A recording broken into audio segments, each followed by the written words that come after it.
Hello, everyone, and welcome. We're just about to get started here. If you're looking for the presentation on live streaming by Laszlo Varga, you come to the right place. This is part of the South by Southwest, the RICO THETA virtual booth. And we'll be getting started here in just a little bit.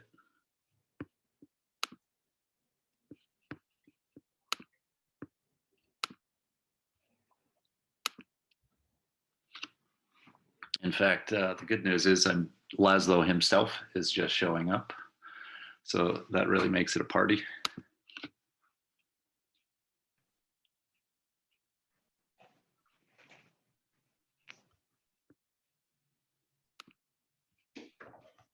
Hello, everyone, and welcome.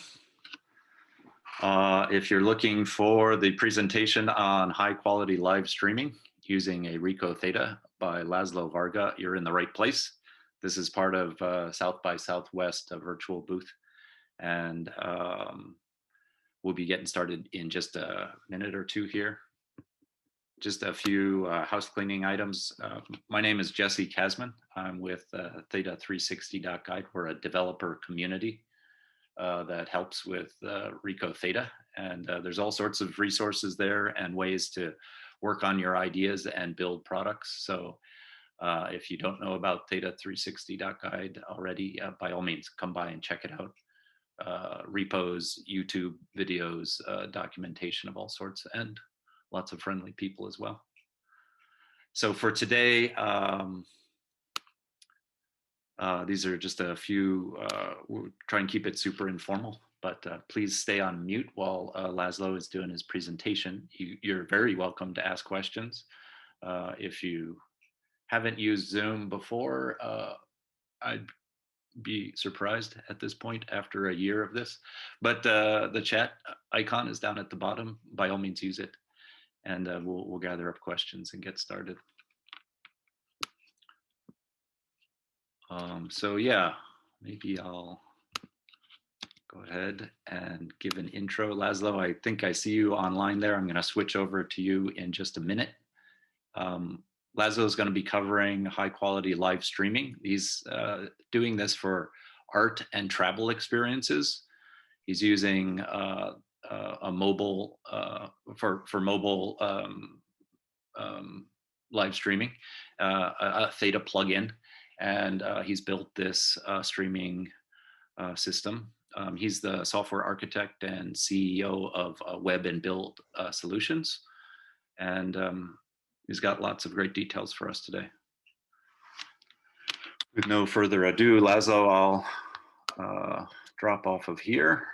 I'll stop sharing. Oh, no Laszlo at his seat.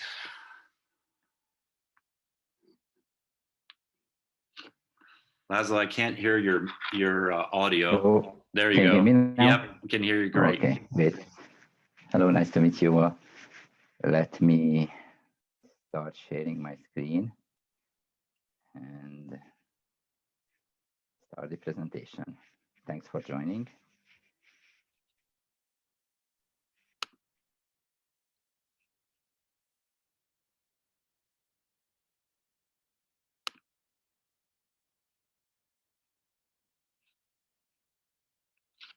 Can you see my screen?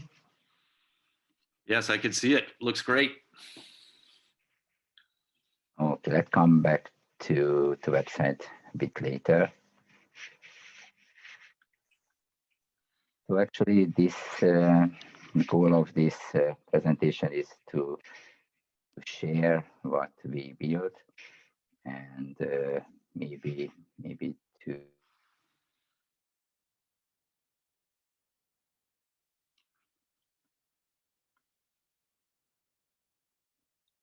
Hey, Laszlo, I think your audio dropped off. Laszlo, hello, hello.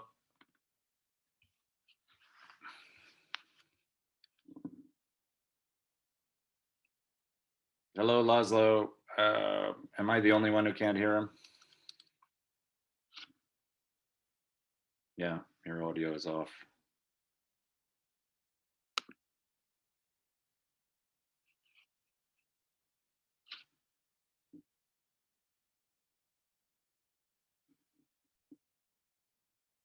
Can you hear me now? Yep, that's better.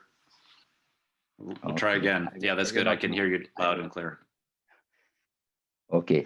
I don't know what you could hear, but actually 2 years back, started to think about how to help taking audience to online to extend in-person tours in museums, let people join from online space too. It's very hard because I don't know if you can hear me or not, but I will do my best. So I can hear you. Sounds great.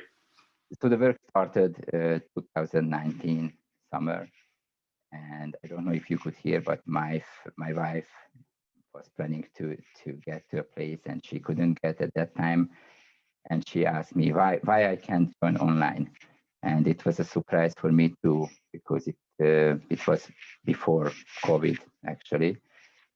That there was no real option, no widely used option to join to these tours, even at bigger museums online, right? And as an answer to that, we started to look into solutions, and this is where 360 came into the picture. I not to live stream 360. This is a technology that is, how to say, closest to be there in person, right? And we put together some requirements, right? I mean, to be able to join just from mobile devices, from any device, and also to extend in-person guided tours to fit to these workflows. Not to the goal was not to replace these tours, but to extend them, to have an easy to take equipment by in museums, and just to take and represent the space, the building, rooms, statues. And also, it was important to keep it low cost as much as possible. The typical use case would be a museum with a camera, clearly an internet access is required, environment itself, space, and also a tour guide, and an access to our website, to FLOW.TOURS. In the middle is actually our FLOW.TOURS website. So museum connects and starts streaming towards FLOW.TOURS. This is a web application. We are handling access to museums and also providing a web UI for museums, but also this is the place where we connect broadcasters with viewers. The viewer is a visitor from online space with mobile device or laptop or desktop PC, and they can buy a ticket, but they can also join for free. It depends on the use case of museum and their decision, actually.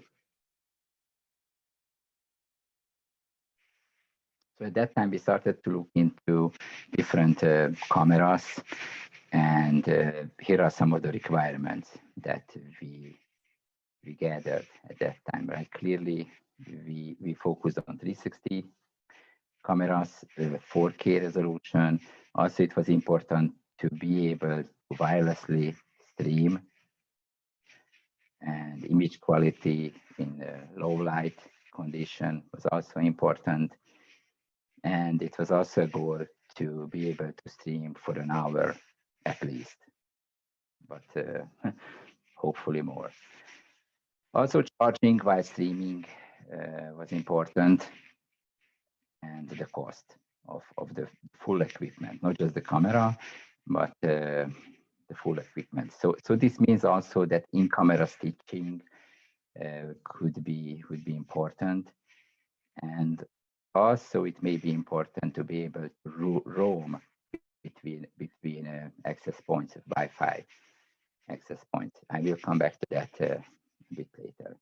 So this is how Ricoh THETA Z1 was picked, and not just because of specifications, but also looking into the plugin partner program and the development community led by Betsy and Craig.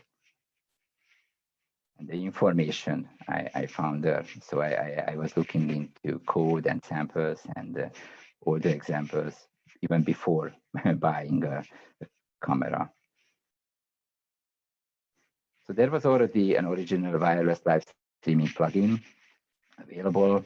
I was happy to test it out, and but I was not happy with the image quality and frame rate. I mean, it was not stable. I couldn't make it stable.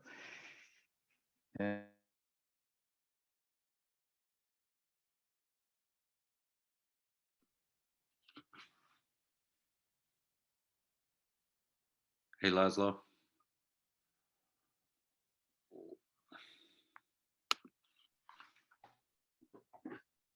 Laszlo, I think your audio went off. This is strange. Okay. Came back. Came back. I don't know why is that. It's back on. Thanks. Could you stay and let me know as soon as you notice that, please? Okay. I don't know what is the reason. Okay. Using other tools, but so far, maybe it's Zoom. Okay, so anyway, there were some quality issues with the original wireless live streaming plugin, and I started to look into creating a better one, if possible, right? And this is what I would say. This is it. This was the result of a longer development process. I would say longer than I was planning to first time, but I was really happy with the support and with the resources available. So actually, there is now a 4K resolution working. Playback is much more smoother. It's more optimized for quality. However, frame rate was decreased for quality and for stability itself. Wi-Fi connection works, and also I did a lot of tests to make data flow optimized, even Wi-Fi connection when we are sharing a network, a mobile network, 4G or 5G. There are still some requirements about bandwidth. So as you can see, about 80, 18 or 14 megabits per second is required, but it's still in progress, I would say. The setup in new plugin is very similar to old one. It provides a web UI. Jesse, could we ask them some questions right now, or do you want to just wait till the end? It's okay, Laszlo. We talked earlier. It's fine to ask in the middle. We were just organizing the questions. Fine to ask now. You know, on the previous slide, are you transmitting single channel audio, or so you built this new plugin? I tried single channel. Yes, I would say single channel. Oh, it's one channel. At the moment, yes. Okay. At the moment, yes. And then you have a 14 megabit upload from your mobile phone? Yes. Wow. I have more. That's great. That's I nice. have more. We have 25 in the city of Budapest. Wow. I did 4G on 4G, but most of it is covered with 5G already. I mean Budapest, but I did not test it. It was not necessary. Right? You have 5G in Budapest? Yes. Wow, it's great. Great city. Maybe a month ago. Thank you. I mean, not full coverage, but most of the center is covered with 5G. That's fantastic. That's great. Thank you. Yes, it is. You're welcome. So this is. I mean, it must be familiar to you already. This is. Hey,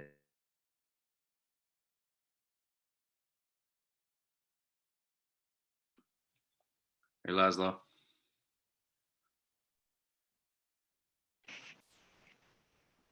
Okay, I'm back. Yep, you're back. Good. So the UI is very similar, as you can see, to the original plugin.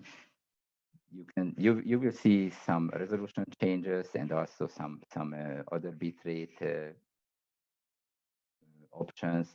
But also the most important thing is the license code.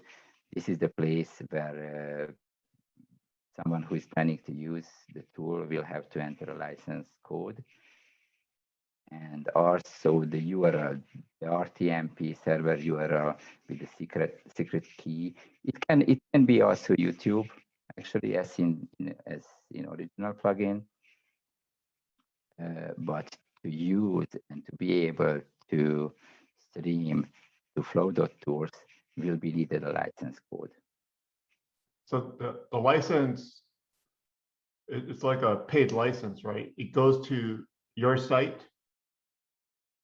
Yes, exactly. Yes, I'm still.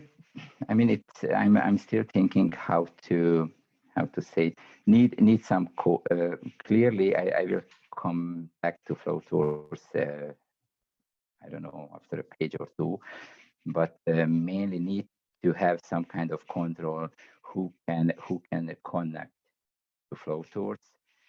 But I'm thinking to make it work for free toward YouTube, actually. But there are still some quality issues with the audio. If someone is streaming to YouTube, even in my plugin, audio is not perfect. Video is nice, but audio is not.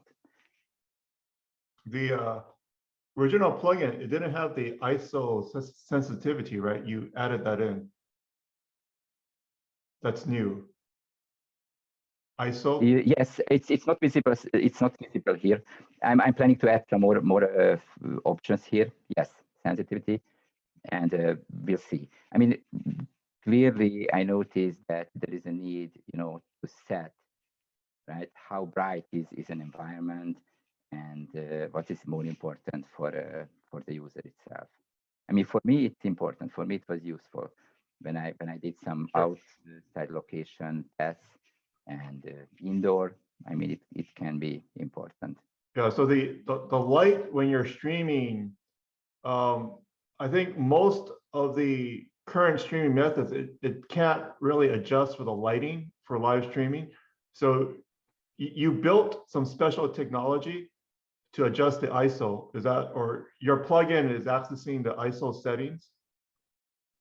Yes, I'm planning to expose certain options. Not everything that comes from API, but this is still a question mark for me, because we can get back to the video format itself, whether to provide a dual fisheye format directly and stitch it together outside of the camera, or to keep it inside. So there are still some open questions, because in my plugin, I covered both scenarios actually.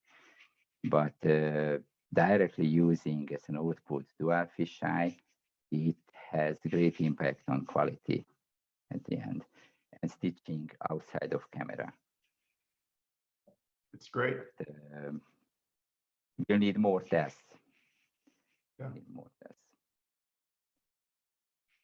So this license code will be valid, and we'll share the information. And also, I'm planning to expose a form on my website, so that anyone who fills out can automatically get a license code that will be limited by time until beta testing.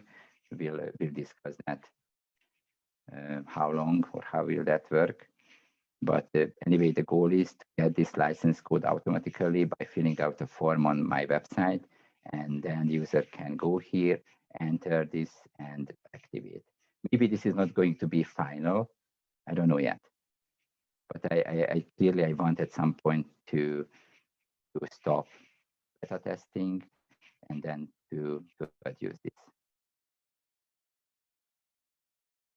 So this is about what I just shared with you, that using a plugin is tied to the camera itself, using the serial number of the cam itself, and clearly we use that as a key to generate a unique secret key, I would say. And that will only work for that device.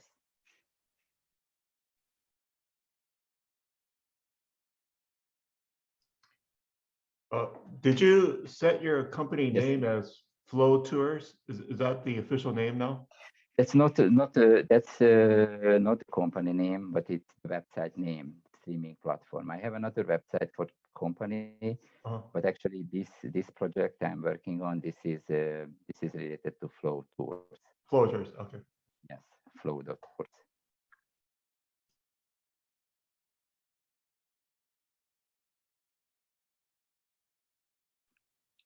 Hey, Laszlo, you just dropped off.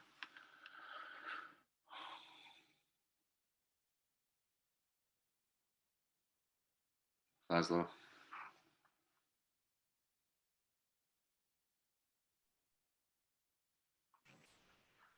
You can see. Yep, good. You came back. The image. Thanks, Jesse. Of the Z1 with heat sinks. Is that real or is that a Photoshop? You put the no, it's real. It's real. Wow. Yes, I have two cameras. Two Z1 camera. One is with heat sinks. I put it. As you can see, it's not nice, but I mean, depends what you are using. It was really important for me to eliminate heating, and I managed to do that. Okay. Thanks. Does the heatsink appear in the video, or it's completely? Yes, slightly, yes. I think I can show you that. We'll share my screen and we'll show you that. Okay. Yes, it's visible. It looks okay. Thanks. There could be. This is. I guess you could ask the other people what they think, but. I mean, if anyone, any thoughts about the look of this camera? Anyone else than Craig, maybe? Craig likes it. It looks pretty good. Actually, in theory, it could be, I mean, using not permanent glue, but it could be, you know, that special tape, thermal conductive tape with two sides to attach. I did some experiments with that too, and it helped. Just it made me, how to say, it needs some tests. Put these on to the right place. Hey, Laszlo, since we're asking questions in the middle, I see someone asking, does it work with THETA S? I honestly, I focused on Z1. It could work. Does wireless live streaming works on S2? Same way, honestly, I'm not sure.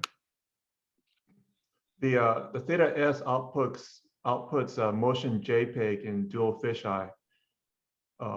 So it cannot stitch in camera? No. Yes, then portion of it could work. Yes, because I'm trying to cover both workflows, dual fisheye and also in camera stitching. But there is some complexity behind that. But the advantage of the motion JPEG is that the Linux kernel can also support motion JPEG. So it's actually a little simpler to use it with the THETA S. The downside is that it's 2K resolution, which might be acceptable for some applications. So it's quite possible your system could work with the dual fisheye, because you can do the stitching yourself, right? Yes, yes, I can do the stitching, but there are some challenges at the moment. Maybe if you get this With person with the Theta S, you can just give them a free testing account when you're ready. And then you could see whether it works with the Theta S. There's still quite a bit of Theta S units out there. It's not, I'm not sure if it's sold anymore, but it was quite a popular camera. Yes, could look into and looking forward to get in touch with me. I mean, and cover as many as possible use cases, clearly. But I do not own that camera, and we'll have to see. Also with V, right? I mean, we need to test, because I need a lot of tests to do for sure. It's likely going to work with the V. It's the same resolution. The outputs are largely the same, so we could test it with the V. But I'm not sure about heating. Is it probably the same issue there? But, the heat's not very good on the V. Yeah, you run into the same problem where probably after 45 minutes with the plugin, you may encounter a problem with the V. The Theta Z1 actually handles heat dissipation better than the V. okay. Laszlo, there's a person here saying they built a custom cooler to operate the Theta here in Phoenix. Phoenix is in the southwest of the US, very hot. Wow. So, Can Bill Maher post a picture? Do you have an image, or does it look like? How does that look like? I mean, yeah, Bill, post a picture. Way to go, Bill. funny. Maybe he's looking for a link right now. He'll put a link or something. Sorry, that was from Bill Maher? Yeah. Yes, correct. Okay. He says he's on a cell phone. He's going to post it later. Okay. I'm not sure about Zoom, whether there is a history later.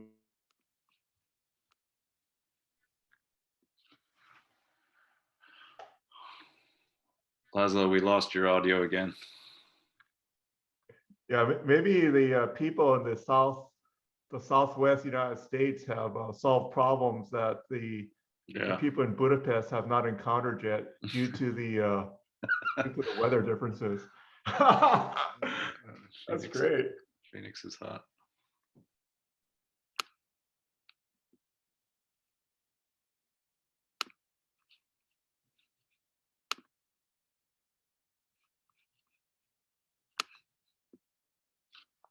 Laszlo.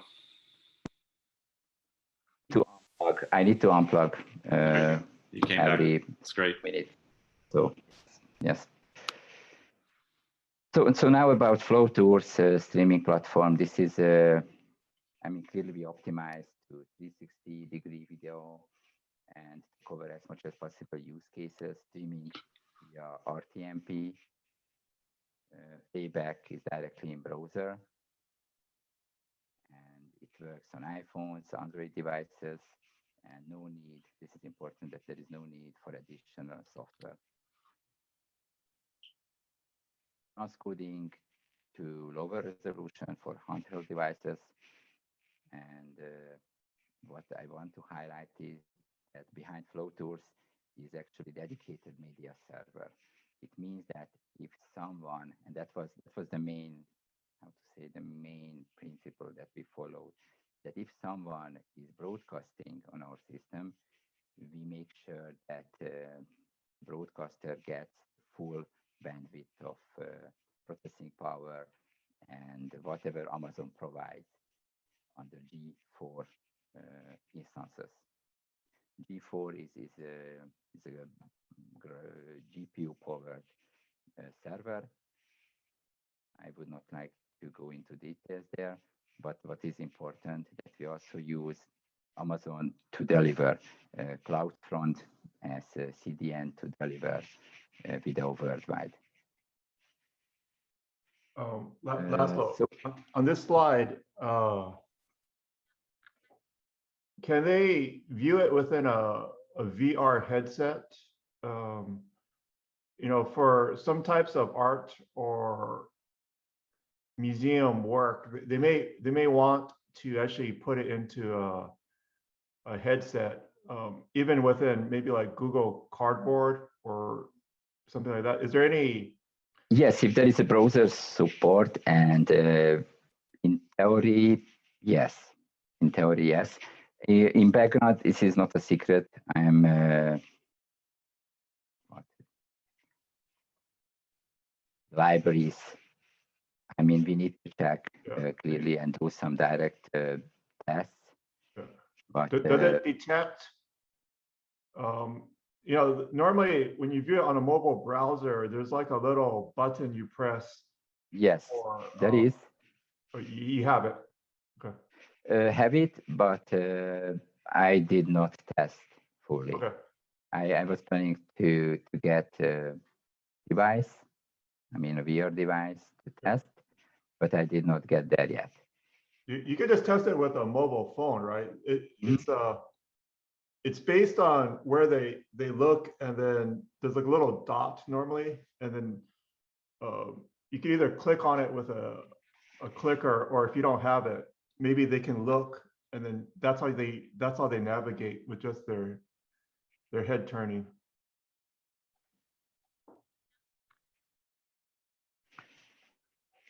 Let me just.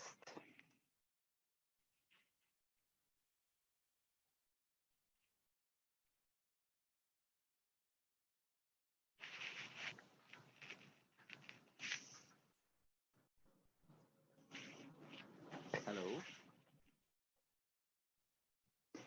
But I mean, in mobile, I mean, this is but it's in my browser, not on my mobile actually. So this is what you are talking about. This works, but on real devices, I did not test that. But in theory, yes. Thanks. It could be of interest to the museum or the exhibition, right? As because it makes it a little bit more flashy. It's kind of good for marketing. I don't know whether people actually view it within a headset, but it makes it a little bit more special that they can experience it within a headset. Meaning that it's good for marketing hype. I don't know if it's actually good for usage. Yes, thanks, thanks, Greg. Yes, honestly, at the moment, in first step, we were focusing on more visitors. The browser, right? It's more practical, yeah. Yes, and also about resolution and devices and easy to use, but we'll get there. I think most people are going to view it within the browser, realistically. Yes. I think the VR headset's kind of, it's useful for the initial marketing engagement of the service, but I think when people actually view it right now, as of today, they're viewing it within the browser. So your target is more aligned with business. It's actually fantastic that you're using the GPUs on AWS for the transcoding. It's very nice. Yes, had to. And not just for now, but maybe for upcoming cameras too, especially if, I don't know if there is a format change, but probably in a year. I mean, maybe there will be a better encoding, and need it for sure. You could do quite a bit on the servers if you're using the GPUs. You could add other features onto the stream, more than just transcoding. We could, but they may want to overlay, like the museum might want to overlay additional information onto the stream, right? Yes, that's very important. But I'm trying to cover that through UI, not part of video itself, for now, at least for now. But also actually a multi-camera broadcast, right? it could be very efficient in some cases. I mean, to have a 360 cam combined with a conventional with Zoom or whatever. Okay, so secure playback, what is also important. So every single chunk sign cookies directly there. Thus, it was a concern when back again. So secure playback, I don't know if you could hear, but it was also, okay, I will stop this. So secure playback is important, as some museums, some broadcasters may not share the stream widely, but to limit access clearly. So the host can be a museum, right? Any other cultural institution or individuals too. And they need to book broadcasting time on FLOW.TOURS, and they can decide to limit access to viewers, but also to make it for free available for audience. Number of viewers, I mean, as you could see, we are using Amazon Web Services servers. We can extend if it's required. There will be probably different categories determined to have different needs covered by the number of viewers, expected viewers, to increase the capacity on demand. What type of I'm sorry to, would you prefer if I wait to the end, or is it okay to ask a question? No, it's okay. It's fine. It might make it more interactive, I thought, right? So Sure. on the previous slide with your, Hmm?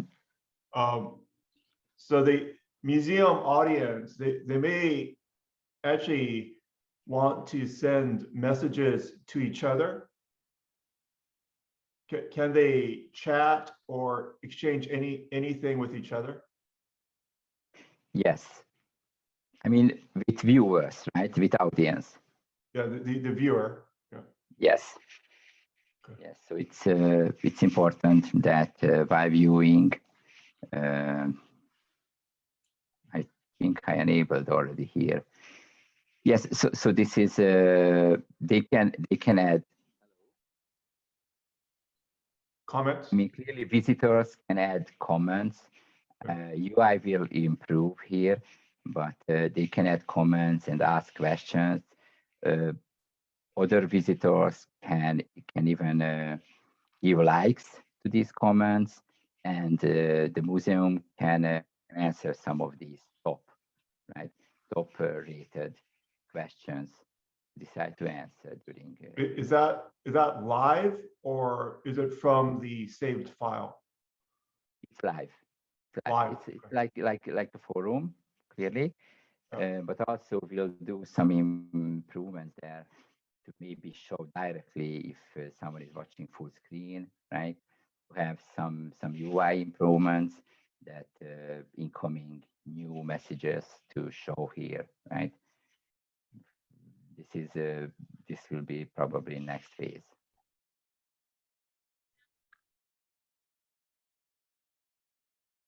Looks good. Thanks. This is the process that I already discussed with you. I think booking broadcast time. Someone can go there to website and book. How will that look? This is still in progress, I would say. But the theory is that you can pick from a date. You will be able, as a broadcaster, to see the free dates, the free time slots, and pick one of these to book. And at the end of the process, you will be able to pay for that. But also, we are thinking to have a subscription level access with, I don't know, monthly 10 hours, or I don't know, 20 hours of broadcasting time. And someone who gets a time slot, there will be some restrictions that minimum time may be 30 minutes and maximum someone will be able to broadcast for 2 hours or 3 hours. We'll have to see that. I mean, a lot of these questions I hope will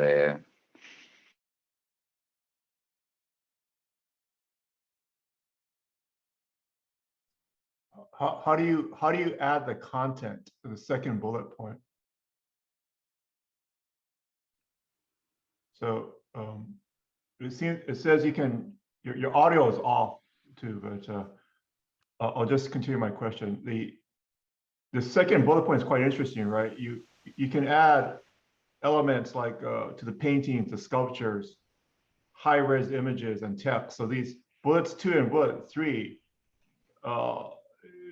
it's quite, I would think it's quite interesting, right, to people that are doing the stream.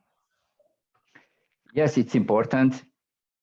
Thanks. Let me just, I mean, you probably saw that already, but clearly the host is able to add additional images, additional text. And during playback, visitors, viewers will be able to see this information, and they will be able to enlarge, even to zoom. UI will be still improved. We'll add more zooming with higher quality images, and with some short test expose there directly while streaming, right? Is the trigger time-based, or is there also where they're looking? Not yet. It's not time. It's not time-based yet. Just additional information on the stream. At the moment, it's just information on the stream, and I think the tour guide will just probably say first image or building of, I don't know, Pesti Vigado or the Fontaine, and it should be, I mean, it's up to tour guide to help viewers pick the actual image, right? But also there is already a timeline to, I mean, have control to museums so that they will be able to, I don't know, by using mobile device, just with an easy movement to switch on their device to the next image, and that change should reflect at viewers too. This is on the radar, and I think it is important so that the tour guide will be able also to control which one is the active element, right? To have some kind of scrolling. So this can scroll. There are already only 3 images, but here can be 20 images too, or even more. Wow, that looks good. And it's on mobile too. And it can be even more interactive, but we try to finish things and not to and to get lost. I'm just trying to define the kind of the features right now. So it's not needed, but did you say that in the future you could also have videos there on the right sidebar, or yes, is the focus or images and text? Yes, it's possible at some point, but at the moment it's not covered yet, right? To have additional video, but also this video should be recorded, right? Or it could be also streamed in theory. This is what I was referring to as a multi-camera stream, maybe to switch between, right?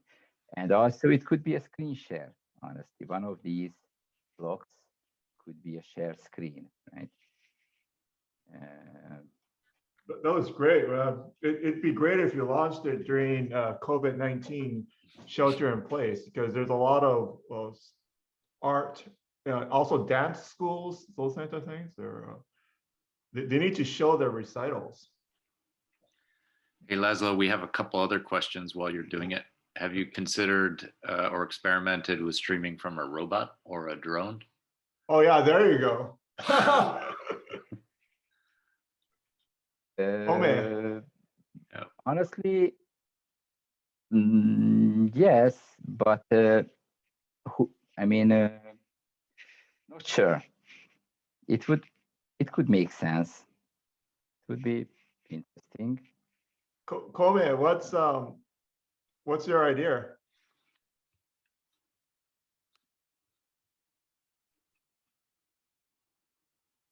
I,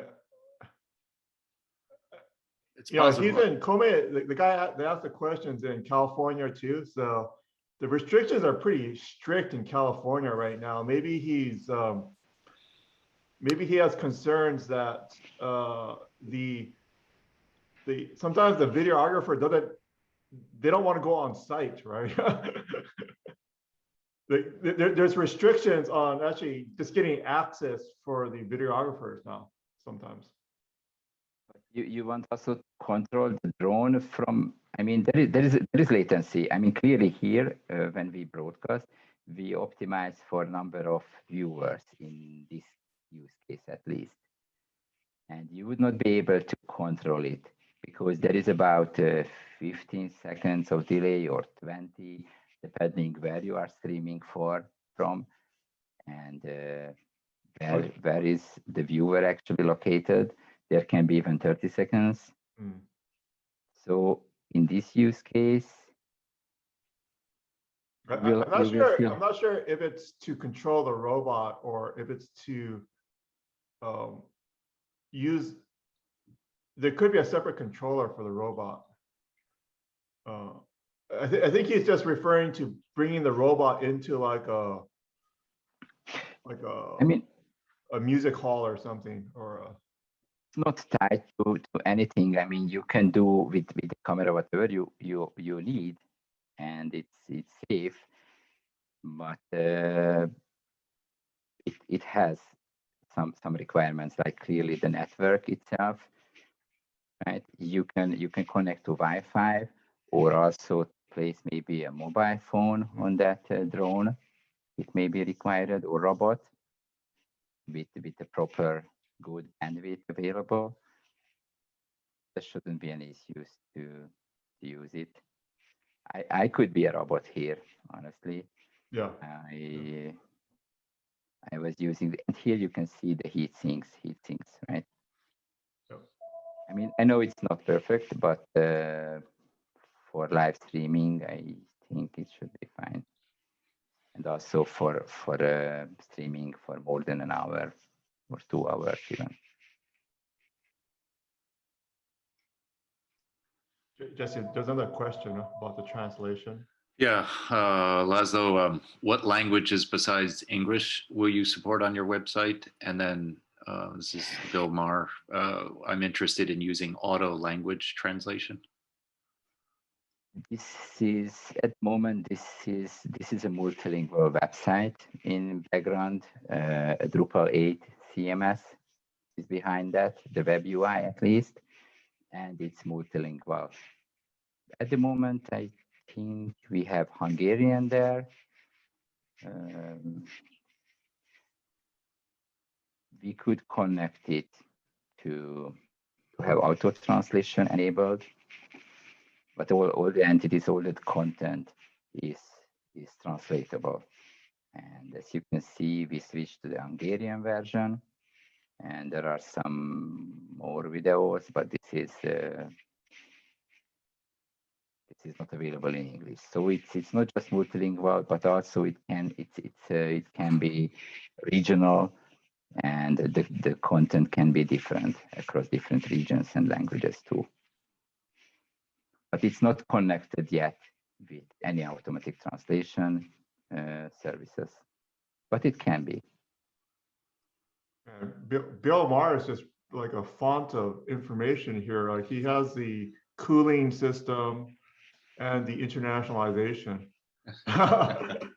Too bad he's coming in through a mobile phone. We can actually talk to the guy. Sure, that's I'm building enterprise level websites for 12 years now, and I implemented several multilingual enterprise level sites. I am aware of localization tools and techniques, but we were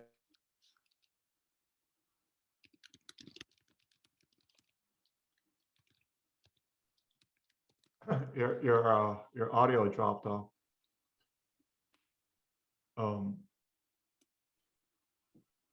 So Home has no microphone. Laszlo, you have no audio right now.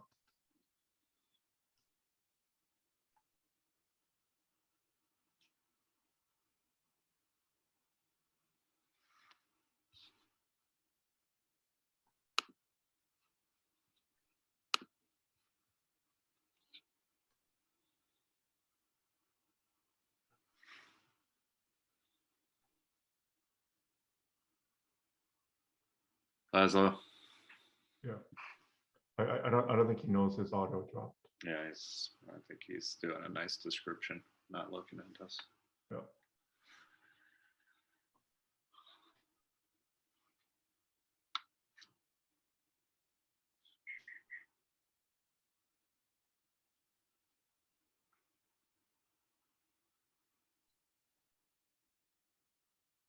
Can you send him a DM or something?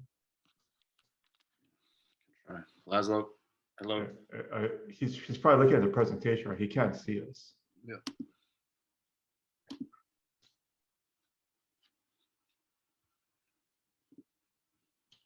I think he keeps going back to the demo, right? It's probably taking in like 15 megabit upload. So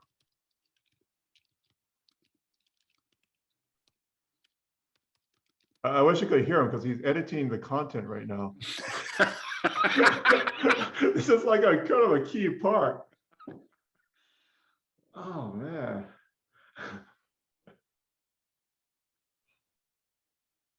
Yeah.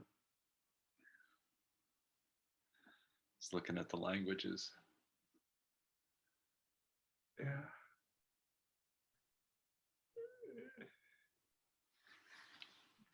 Yeah, it'd be better with his audio.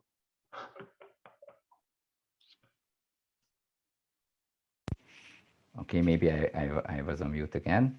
Yeah, you're back. It's good.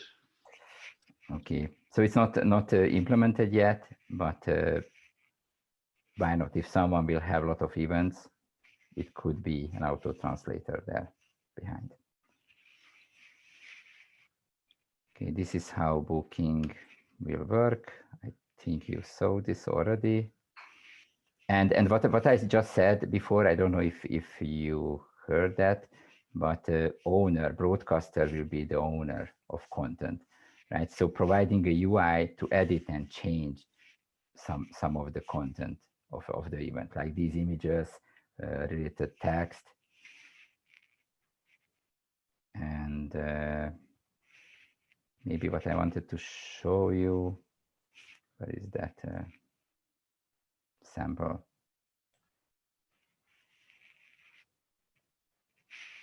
So this sample is recorded with Z1, and the output was dual fisheye.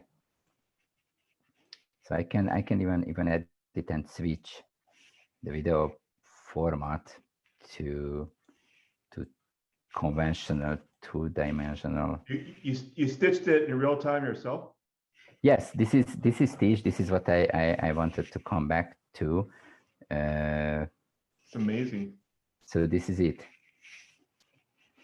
This is it actually. So stitching in this happens in script actually, both on mobile devices, both on desktop, which means that the quality of this, I'm saying it's much better compared to equirectangular in Z1, and also the frame rate I was able to increase to 24 if dual fisheye. How's the stitch seam? Were you able to match it? Is there a line or no? There is a line. It's not perfect. It's not perfect. But it looks pretty good. Yes. You also did some experiments, I think, right? Yeah. I saw some experiments there. Mine wasn't very good. Yes, because about 6 additional parameters were missing in that math. But I mean, it could be, even this could be better. Okay, let me go back to see. But there is a challenge with this. The challenge is that every camera has differently positioned lens. Yeah. So there are differences. And in theory, we could automatically fine tune on the fly with an uploaded image to do some automatic analysis and to determine the equation. But this will take more time and effort. Yeah, Laszlo, just as another market for your technology, the AI, or like, for example, autonomous vehicle, autonomous drone, object detection, they actually want the stream in dual fisheye because it's easier to do the calculations. So as you know, you can't stream in dual fisheye over the USB cable. Well, with the current, the Z1 and the V, so a stream in a dual fisheye might actually be of interest to other markets. Okay, I'm looking forward about details. I can send you more information, but there's certain markets, like they're putting sensors around the camera, and the sensor itself is in a sphere, so they actually prefer the dual fisheye stream for this type of sensor overlay. But I'll send you more information later. It's a kind of a common request. It's a very common request to get the stream in dual fisheye.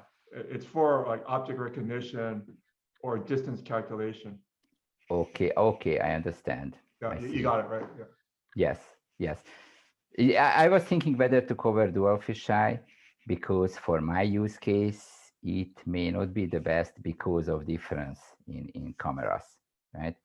Well, I think for this market, you don't, I mean, they want the rectangular view, right? But there's this other market which you could let people know that you have this feature for dual fisheye streaming. But where do they stream to? It streams to like another computer, and then that computer does the overlay, like sensor overlay or something. But would that be also RTMP? Probably not, right? It is. It is. The computer receives as RTMP. Oh, wait, no, I'm sorry. Yeah, it's actually RTSP. Okay, for that it may need another plugin, maybe. Yeah, that's a. It's not covered. I mean, no such plugin we're yet. kind of diverging from your presentation. I'm sorry to take you down that path. Okay, sure. Sorry. Yes. So actually, I would say that's all from my end for today. And what I wanted to say is that planning to cover as many as possible use cases and planning to start beta testing in a couple of weeks, hopefully. But need to finalize some of these registration process, the form itself, to get the license code, and also to make sure that all will work as expected, to be ready for it. There's a lot of questions. Jose is asking about video stabilization. Is there any, sometimes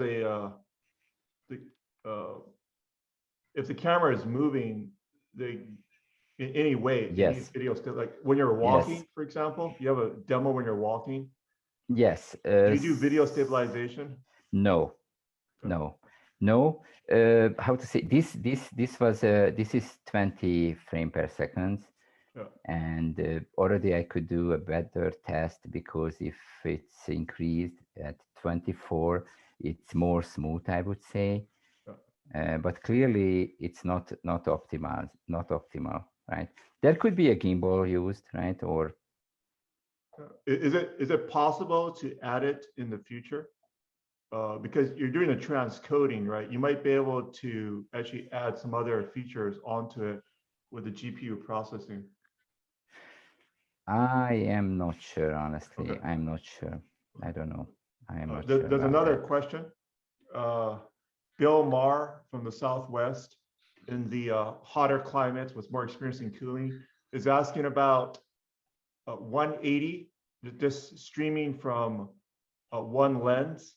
Since you have a plugin, have you looked at streaming in 180 degrees, one lens only? It should work. It should work, but right now in plugin it's not covered, but it Okay. should work. It should Okay. work. But it could. And then Kome Harada said he's sorry he has no mic, and so he can't actually ask the question. But this is the guy I was asking about the robot. He clarified that the use case was when I think you bring a robot into an area where there might be hazardous conditions for humans, such as a nuclear power plant leak, or this is actually fairly common, right? To bring, I've heard this use case multiple times where the human can't go there.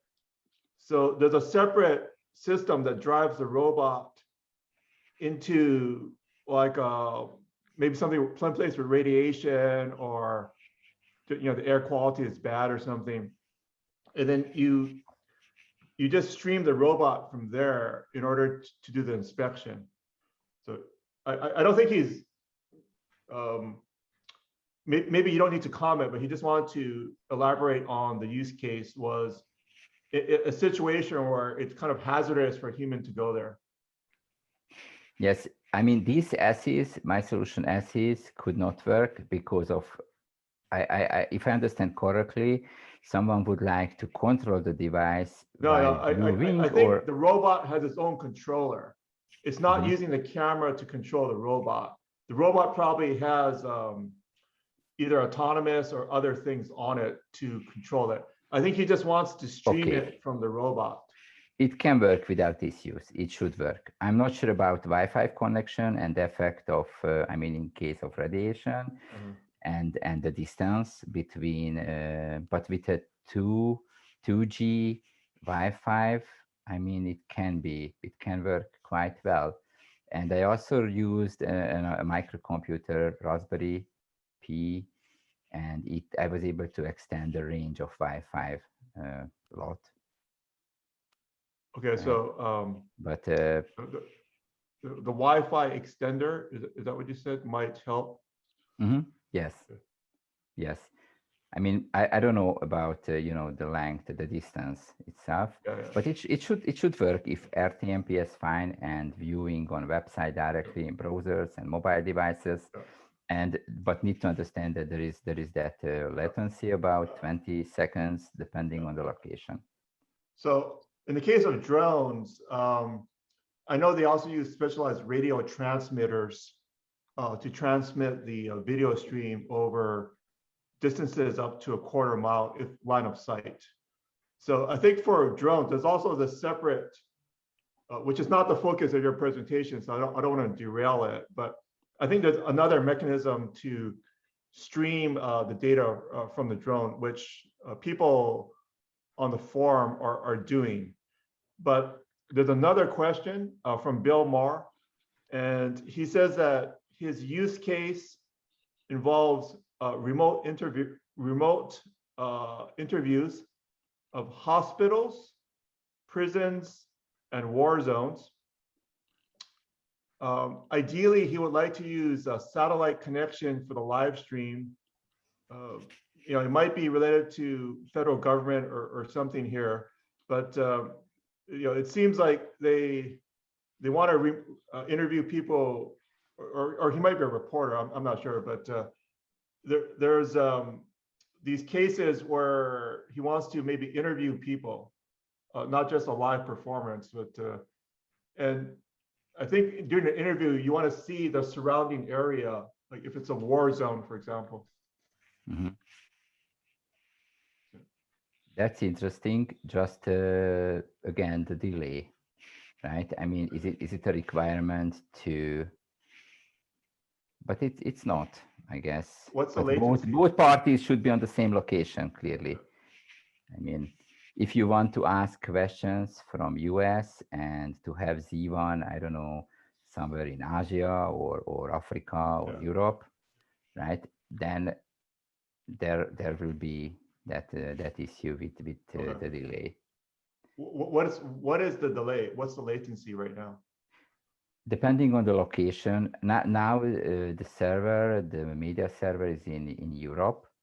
Okay. At the moment, there is just one server at the moment, but it can be deployed easily depending on needs worldwide.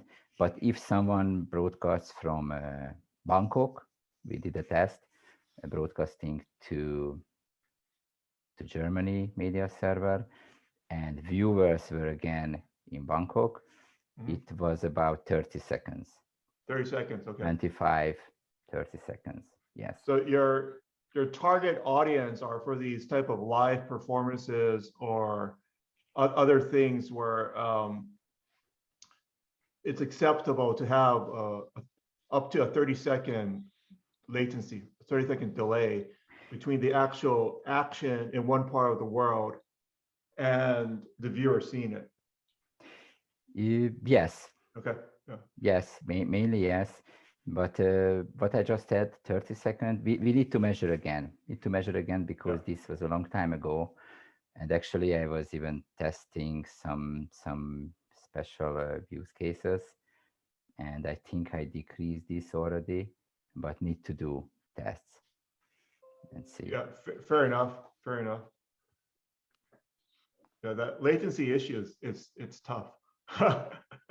Yes, and also, I mean, number of viewers, right? And to make sure all gets there. And also, it may be an issue that at some countries, in some locations, the bandwidth, the international bandwidth is limited, right? You know, that's some Bill testing. Maher just weighed in. He said that for a live TV, the latency is generally 30 seconds over satellite feeds, and it's acceptable. So I think his point is that, you know, even with live TV satellite 30-second, I guess people are using it. So it's possible that for certain markets, certain use cases, the 30-second delay of your system, it might be okay. Yes, I agree. Thanks. But also, we want to make it interactive. So it's also important that if someone asks some questions, right, and not to wait too much, right? And there are some options to decrease, but usually if someone from a region like Europe is streaming to Europe, right, it will be below 15 seconds, around 10 seconds even. Understand that as the creator of the technology, you want to always make it better. But yes. Yes, but you know, maybe also want to finish. Yeah, absolutely understand. I think it's great that you want to improve it, but you know, it might be usable for certain use cases as you're defining right now with the limitations. So. Yes, indeed.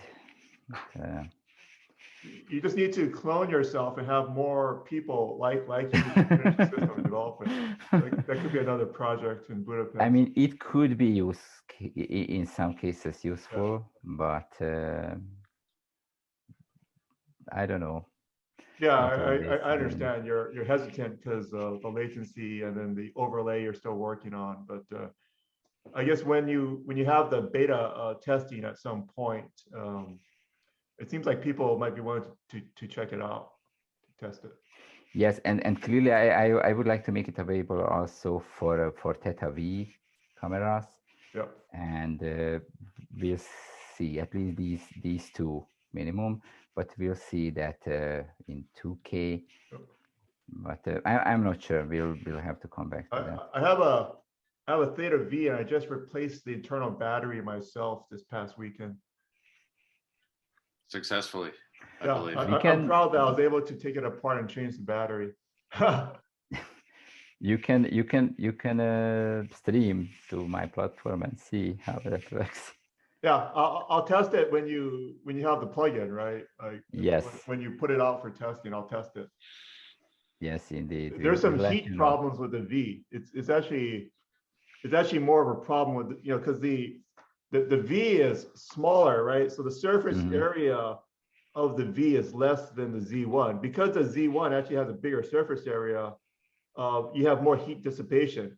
The other issue is the Z1 actually, it has some changes to the firmware to try to reduce the heat.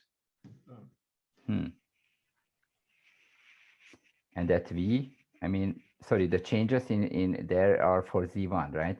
Z1 only, not for the V. So I do stream with the V, and I often have to use a fan. I don't know. I mean, clearly this is the major issue at the moment, right? That need heat sinks, temporary or permanent for longer streaming time, but also a clip-on fan. I don't know if you use the clip-on fan on your tripod or, you know, on your stand before.